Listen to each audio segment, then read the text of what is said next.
We economic hitmen really have been the ones responsible for creating this first truly global empire. And we work many different ways.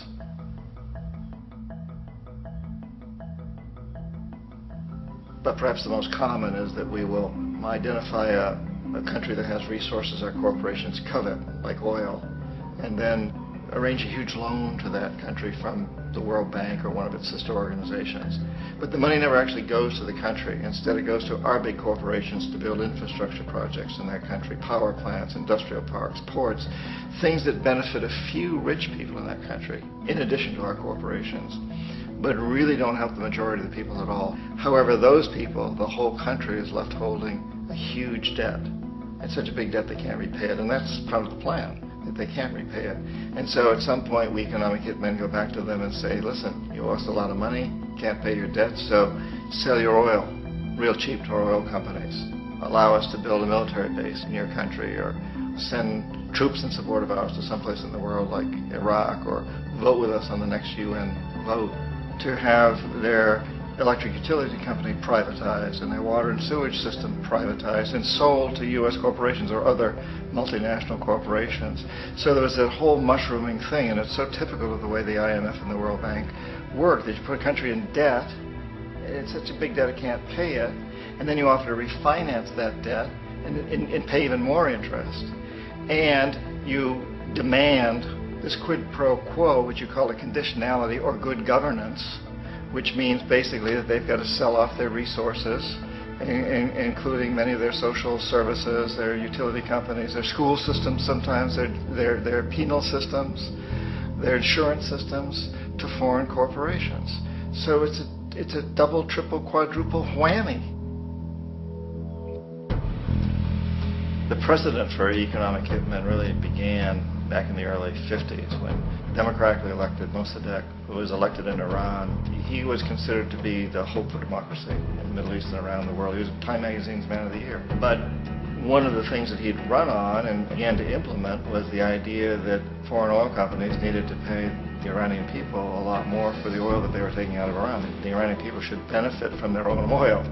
Strange policy. We didn't like that, of course. But we were afraid to do what we normally were doing, which was to send in the military. Instead, we sent in one CIA agent, Kermit Roosevelt, Teddy Roosevelt's relative. And Kermit went in with a few $1 million and was very, very effective and efficient. And in a short amount of time, he managed to get Mossadegh overthrown and brought in the Shah of Iran to replace him, who always was favorable to oil. And it was extremely effective. Bombs overflow Tehran. Army officers shout that Mossadegh has surrendered and his regime as virtual dictator of Iran is ended. Pictures of the Shah are paraded through the streets as sentiment reverses. The Shah is welcomed home. So back here in the United States, in Washington, people looked around and said, wow, that was easy and cheap. So this established a whole new way of manipulating countries, of creating empire. The only problem with Roosevelt was that he was a card-carrying CIA agent, and had he been caught, the ramifications could have been pretty serious. So very quickly at that point, the decision was made to use private consultants to channel the money through the World Bank or the IMF or one of the other such agencies, to bring in people like me who worked for private companies, so that if we got caught, there would be no governmental ramifications.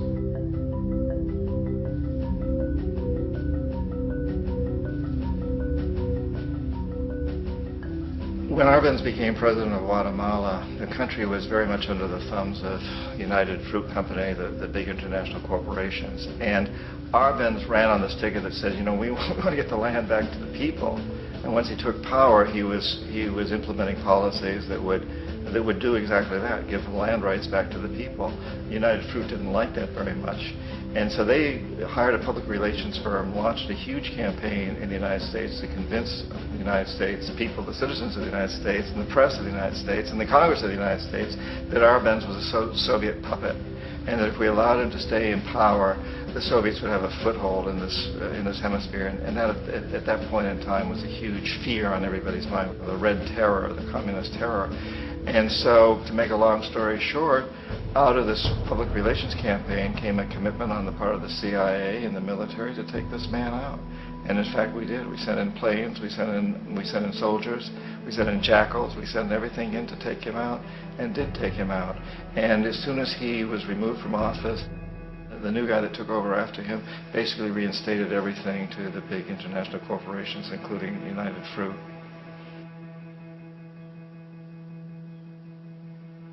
Ecuador for many, many years had been ruled by pro-US dictators, often relatively brutal.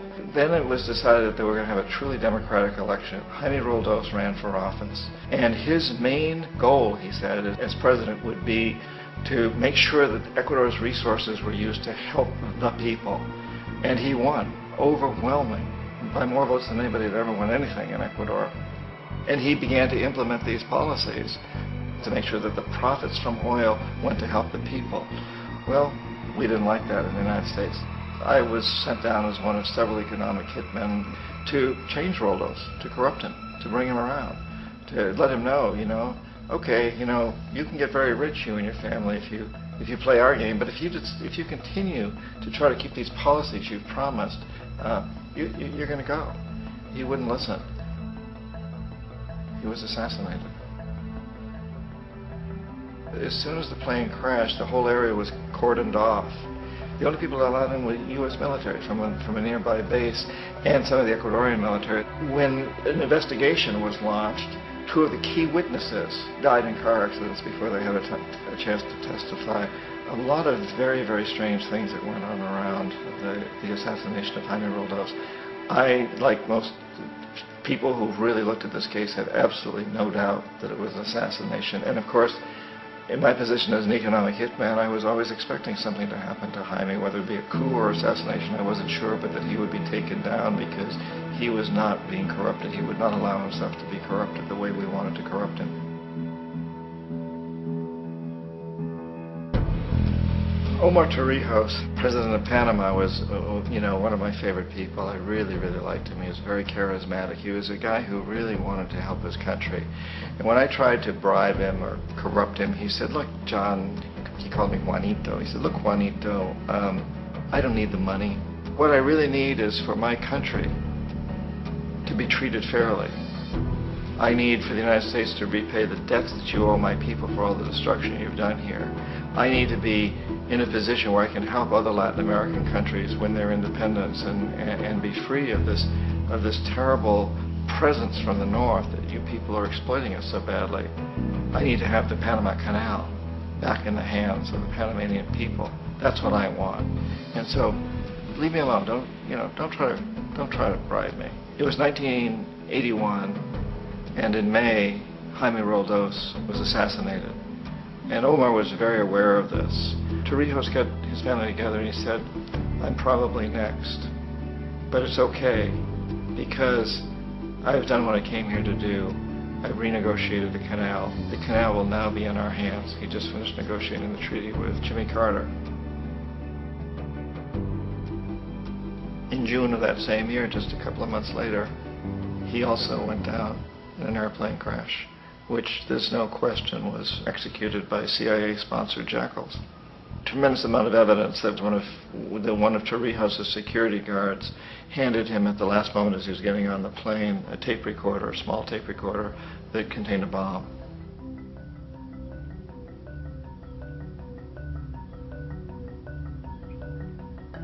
It is interesting to me how this system has continued pretty much the same way for years and years and years, except the economic hitmen have got better and better and better. Then we come up with, very recently, what happened in Venezuela.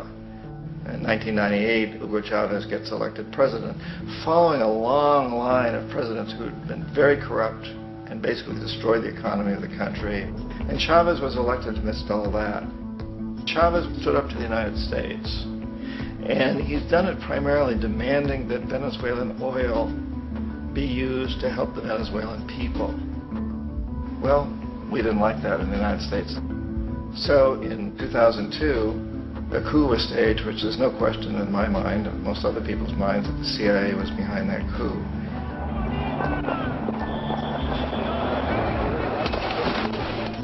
The way that that coup was fomented was very reflective of what Kermit Roosevelt had done in Iran, of paying people to go out into the streets, to riot, to protest, to say this Chavez is very unpopular. You know, if you can get a few thousand people to do that, television can make it look like it's the whole country, and things start to mushroom. Except in the case of Chavez, he was smart enough, and the people were so strongly behind him that they overcame it, which was a phenomenal moment in the history of Latin America.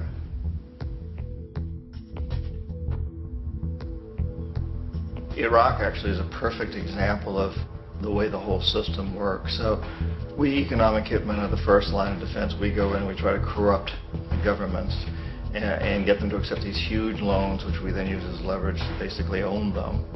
If we fail, as I failed in Panama with Omar Torrijos and in Ecuador with Jaime Roldos, men who refused to be corrupted, then the second line of defense is we send in the jackals. And the jackals either overthrow governments or they assassinate. And once that happens and a new government comes in, boy, it's going to toe the line, because the new president knows what will happen if he doesn't. In the case of Iraq, both of those things failed. Economic hitmen were not able to get through to Saddam Hussein. We tried very hard. We tried to get him to accept a deal very similar to what the House of Saud had accepted in Saudi Arabia, but he wouldn't accept it. And so the jackals went in to take him out. They couldn't do it. His security was very good. After all, he had one time worked for the CIA. He'd been hired to assassinate a former president of Iraq and failed, but he knew the system. So in '91 we send in the troops and we take out the Iraqi military. So we assume at that point that Saddam Hussein is going to come around. We could have taken him out, of course, at that time, but we didn't want to. He's the kind of strong man we like. He controls his people. We thought he could control the Kurds and keep the Iranians in their border and keep pumping oil for us. And then once we took out his military, now he's going to come around. So the economic hitmen go back in the 90s without success. If they'd had success, he'd still be running the country. We'd be selling him all the fighter jets he wants and everything else he wants. But they couldn't. They didn't have success. The jackals couldn't take him out again. So we sent the military in once again, and this time we did the complete job and took him out, and in the process created for ourselves some very, very lucrative construction deals. We had to reconstruct a country that we'd essentially destroyed, which is a pretty good deal if you own construction companies, big ones. So, you know, Iraq shows the three stages. The economic hitmen failed there, the jackals failed there, and as a final measure, the military goes in. And in that way, we've really created an empire, but we've done it very, very subtly. It's clandestine. All the empires of the past were built on the military, and everybody knew they were building them. So the British knew they were building them, the French, the Germans, the Romans, the Greeks. And they were proud of it, and they always had some excuse, like spreading civilization, spreading some religion, something like that. But they knew they were doing it. We don't. The majority of the people in the United States have no idea that we're living off the benefits of a clandestine empire, that today there's more slavery in the world than ever before. And then you have to ask yourself, well, if it's an empire, then who's the emperor? Obviously, our presidents of the United States are not emperors. An emperor is someone who's not elected, doesn't serve a limited term, and doesn't report to anyone, essentially. So you can't classify our presidents that way. But we do have what I consider to be the equivalent of the emperor, and it's what I call the corporatocracy. The corporatocracy is this group of individuals who run our biggest corporations, and they really act as the emperor of this empire. They control our media, either through direct ownership or advertising. They control most of our politicians because they finance their campaigns, either through their corporations or through personal contributions that come out of the corporations. They're not elected. They don't serve a limited term. They don't report to anybody. And at the very top of the corporatocracy, you really can't tell whether a person's working for a private corporation or the government because they're always moving back and forth. So, you know, you've got a guy who one moment is the president of a big construction company like Halliburton, and the next moment he's vice president of the United States, or the president who is in the oil business. And this is true whether you've got Democrats or Republicans in the office. You have them moving back and forth through the revolving door. And in a way, Our government is invisible a lot of the time, and its policies are carried out by our corporations on one level or another. And then again, the policies of the government are basically forged by the corporatocracy and then presented to the government. They become government policy. So it's an incredibly cozy relationship. This isn't a conspiracy theory type of thing. These people don't have to get together and plot to do things. They all basically work under one primary assumption, and that is that they must maximize profits regardless of the social and environmental costs.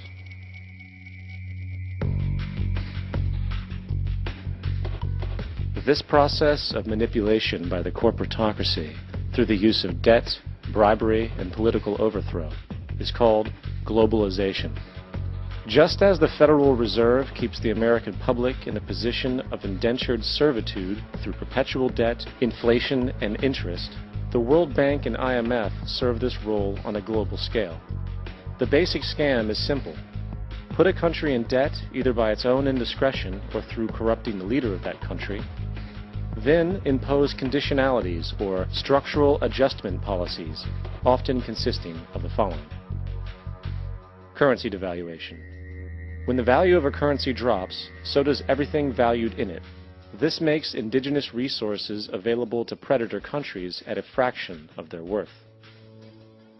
Large funding cuts for social programs. These usually include education and healthcare, compromising the well-being and integrity of the society, leaving the public vulnerable to exploitation. Privatization of state-owned enterprises. This means that socially important systems can be purchased and regulated by foreign corporations for profit. For example, in 1999, the World Bank insisted that the Bolivian government sell the public water system of its third largest city to a subsidy of the U.S. corporation Bechtel. As soon as this occurred, water bills for the already impoverished local residents skyrocketed. It wasn't until after a full-blown revolt by the people that the Bechtel contract was nullified. Then there is trade liberalization, or the opening up of the economy through removing any restrictions on foreign trade.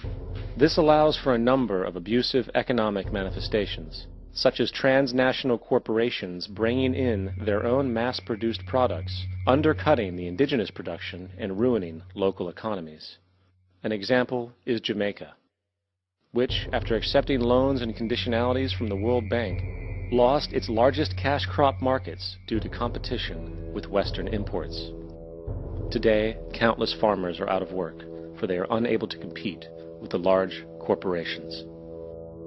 Another variation is the creation of numerous, seemingly unnoticed, unregulated, inhumane sweatshop factories, which take advantage of the imposed economic hardship.